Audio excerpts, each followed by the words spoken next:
फलटण येथील महिला डॉक्टर मृत्यू प्रकरणाच्या संदर्भात माजी खासदार रणजितसिंह नाईक निंबाळकर यांनी आता प्रतिक्रिया दिलेली आहे।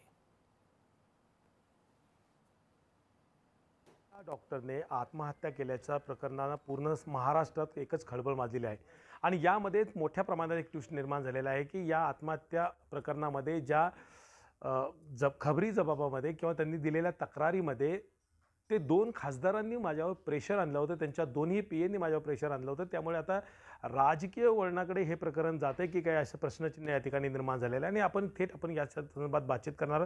माझे खासदार रणजितसिंह नाईक निंबाळकर साहेब, नमस्ते। लोकशाही न्यूजमध्ये आपलं पहिल्यांदा तर आपल्याला करेक्ट करतो, तिचं मृत्यूपूर्व जबाब त्या दुर्दैवी डॉक्टरचा तिने हातावर लिहून ठेवलं होतं की कशामुळे तिने आत्महत्या केली।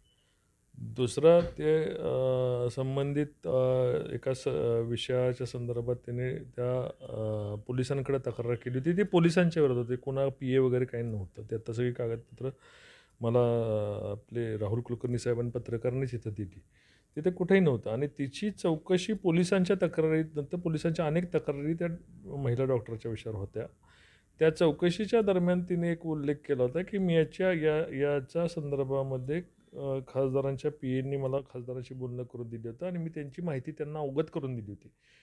आता ते खासदार कोण? मी असू शकतो, कारण मी हजारो लोकांना फोन करतो, किंवा आत्ताचे खासदार असू शकतात, कोण माहिती नाही। पण ते घटनेला झालं 1 वर्ष आणि आत्ता त्याच्याशी संदर्भ जोडणं, कुठल्याही खबरी जबाबामध्ये तिने असं म्हटलं नव्हतं, कुठल्याही पीएचं नाव नाही, हे सगळं कल्पकल्पित आहे।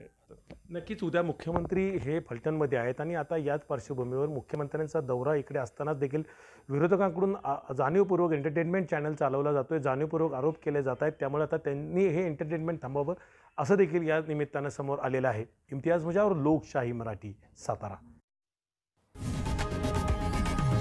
लोकशाही मराठी, ऐका, पहा, जागरूक रहा।